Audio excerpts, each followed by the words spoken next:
Coach Battle, thank you so much for coming here. Chris, great to be here. All right, I know this plays better on television, but even though this is on radio, I've got to show you something here, and I want to get your first reaction.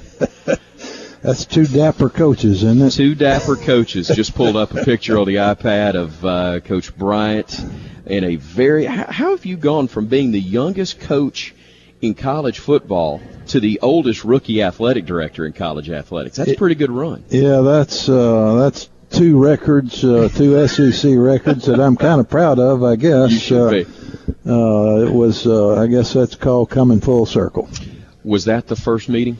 Was that the first game? Can you tell? I can't remember. I don't think so. The first meeting was in Knoxville, and I don't think that was the first meeting, but what I do remember about the first meeting, the night before the game, we always hosted the opposing coach and official party at the University Club.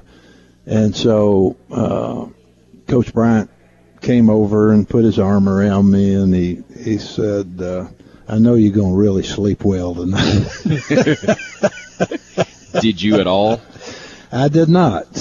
I did not sleep it. I might have dozed a little bit, but it was one of those days that the good Lord was watching out for the good guys, and Alabama, with Scott Hunter, threw the ball up and down the field, had about 450 yards of offense, but we intercepted 8 passes and shut Alabama out for the first time in many years, and that made Coach Bryant mad because I never beat him again. Well, you weren't alone in that category, especially during that stretch run. Do you remember the pregame of that first game? Having played for the man, already at that time thought of as the best in the business. And here you are, either walking to him or walking across the field to have the traditional pregame visit. Do you recall that at all, or is it all a blur? That's pretty much of a blur. I was an assistant at Tennessee 4 years before I was the head coach, and so the first game in 1966 when I went to Tennessee was really interesting, and being on the field and seeing Mal and Brother Oliver and all the guys that I played with, in addition to Coach Bryant, and then playing those 4 games was really interesting. It was not as big a shock, I guess, when I became the head coach, because it was my 5th game, and so. But what I do remember is at the end of the game, and I always took pride in trying to be cool, calm, and collected, and not get too excited about things, and usually tried to think through what I was going to say to the team or the press or whatever, because that's what Coach Bryant taught me. But about 30 seconds before the game ended, the players scooped me up and lifted me up on their shoulders, and the clock ran out, and before I knew it, I was on the field at midfield, and I hadn't thought about anything, and I was really in shock. You talk about a deer in headlights, and I don't even remember what he said at the time, and then it was all over and he was gone. But so I didn't get to enjoy a very special moment. Coach Bill Battle joining us here on the new Tide 99.1 and online at Tide991.com as we broadcast live from the Paul W. Bryant Museum, celebrating and commemorating the centennial of Coach Bryant's birth. I was thinking earlier today, you came back and took this role as athletic director as a labor of love and as a favor to a friend in Mal Moore. Thinking about 2 men that meant as much to you, Coach Moore and Coach Bryant, and having the opportunity to do that, that's awfully special thing right there. Well, it is a special thing. Coach Bryant,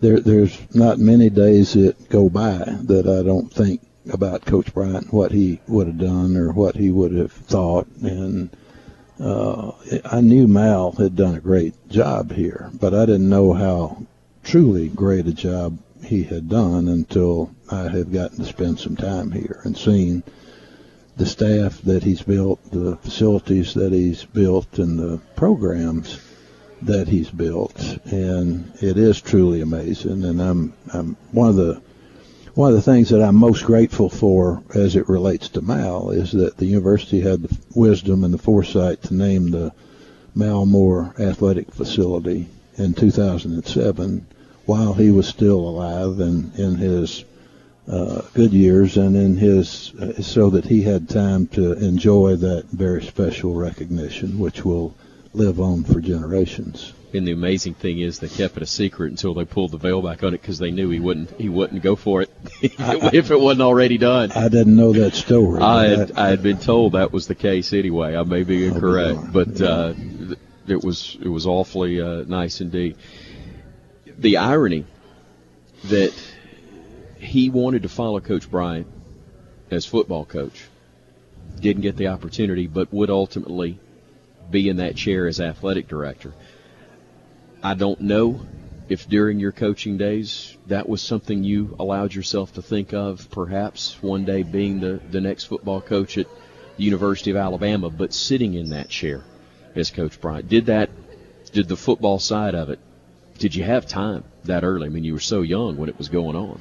Well, we actually, Coach Bryant and I talked about that while he was still coaching, and I certainly was thoughtful about that,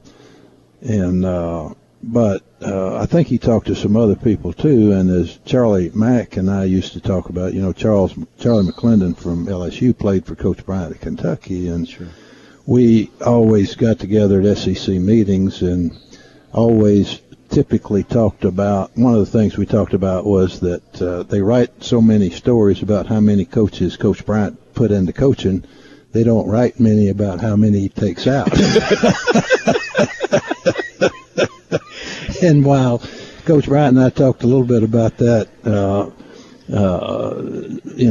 following him at Alabama, but he outlived my tenure as he did Charlie Mack's tenure there. So, but one thing I never wanted to be was an athletic director. When I was coaching, I never thought being an athletic director was a very fun job, and now I found that's true. It really isn't a very fun job, but it's a great job, and it's one that I'm very excited about. And it's a special time in the University of Alabama's life. It's a special time in my life, a unique maybe more than anything, because I was rested and hadn't worked too hard in a while, and still had good health, and hopefully have some knowledge and skills that can help the university. And when they called and asked me to do that, my first reaction was, no way am I going to do that. And then the more I thought about it, the more I thought, if I don't do this, I'll regret it the rest of my life, and I would. And I've just been exhilarated.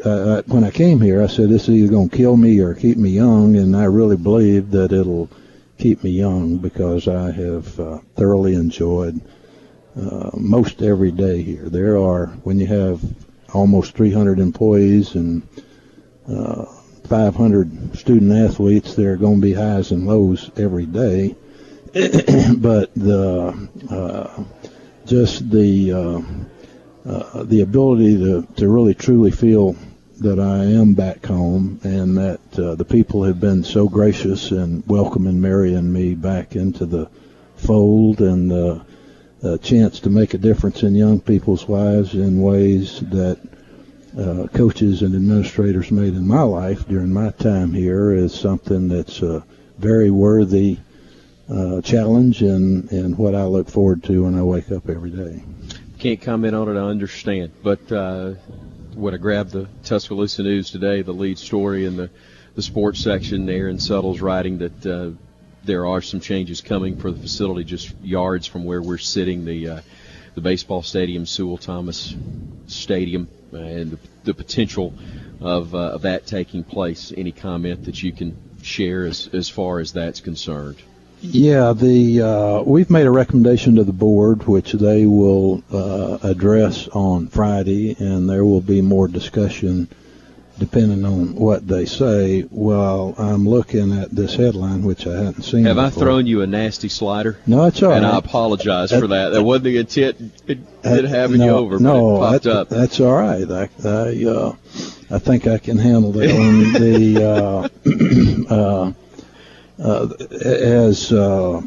When we talk in SEC meetings about the SEC channel, and the talking points when somebody asks about how good is the SEC channel going to be, the answer is, well, there are two things. There's a lot of potential, and it's premature. And so what I see here is that with our baseball stadium, we think there's a lot of potential, and this is premature to discuss, so we'll talk about it later. I understand. That's fair enough. I know that you were at the SEC tournament and had a lot of fun seeing Coach Gaspard's team, and excited about, facility aside, excited about where things are headed with that program. I really am. I was impressed with the way that our team played this year. We had a young team, and I think we were the only team that beat Vanderbilt and LSU in the same year, and we had lost a lot of extra inning games and a lot of one-run games, and we've had a really good recruiting year, I think. So I think we got more young players coming in, and I think our future's good. So we're looking forward to that. Bill Battle, my guest here on the new Tide 99.1 and Tide99.1.com, broadcasting live from the Paul W. Bryant Museum on this beautiful Wednesday morning. I know you've got your plate full, and you feel real comfortable with the guy who has the responsibility of putting the game plan together. But as the former coach, as the football guy yourself, do you find yourself breaking things down a little bit for fun? Alabama and Texas A&M this weekend. Oh yeah. How are you going to stop Manziel? I'm gonna count on Coach Saban stopping Manziel. I can promise you that. But I think he's got a good plan. I think he's got a good plan for everything that he tries to do. I have been so impressed with Nick Saban, and not just being a great recruiter and a great football mind, and having the ability to get his players to not only play well but play with sportsmanship and behave and do what they're supposed to do for the most part. I've really been impressed with what he has done with our academics by demanding that we take care of the players, and that we give them the opportunities to grow and to make sure that they go to class and make sure that they do what they're supposed to do in the classroom, as well as what they do at practice and for getting ready for competition with A&M and LSU and others. But I'm impressed with the way that he goes about everything, preparing them for life, for emphasis on life skills, with how our doctors and trainers take care of the health of our athletes, and both preparation for and weight training and nutrition, but when they're injured, what we do with them, and everything he does. He's very focused, very intense, and very goal-oriented and organized. And I hadn't found anything that I can give him much advice on, because I can't figure out something that I'd want him to do better. He's doing everything that I can see that is pretty darn good. The eras are obviously different. What are the comparisons between Coach and Coach Bryant fair? They are to me. I think Coach Bryant would be proud of our football today, and I think Nick Saban, if he was old enough, would be proud of Coach Bryant's the way he ran things back in those days. And they talk about people being rigid and strict, and both are. There's no doubt about who is or was the boss in either of those two's time here. They both had the ability to get people to do what they wanted them to do, be it the players, the coaches, the fans, even the administration and the press to a certain extent. So, but one of the things that's impressed me about Coach Saban when he's asked about that comparison is that he talks about when players come back, the one thing they talk about more than any other thing is not their success on the fields, but what a difference he made in their lives. And he's committed, I think, to doing exactly that, because that's what you hear from the people that have left here during his time. And that's truly the mark of a great coach. People like yourself, guy that's going to be on with us later, Jerry Duncan, so many of you, the legacy of Coach Bryant, and you don't know how much I appreciate you giving me a few minutes to share those thoughts on this very special day. Well, it's always fun to talk about the old days and those good times past, and there sure have been a lot of good times past around this campus, and this is a special day, Coach Bryant's 100th birthday, and the programs that the museum have put together in the tape and in the book are really special. I hope everybody out there will take advantage of watching and looking at those two great historical documents.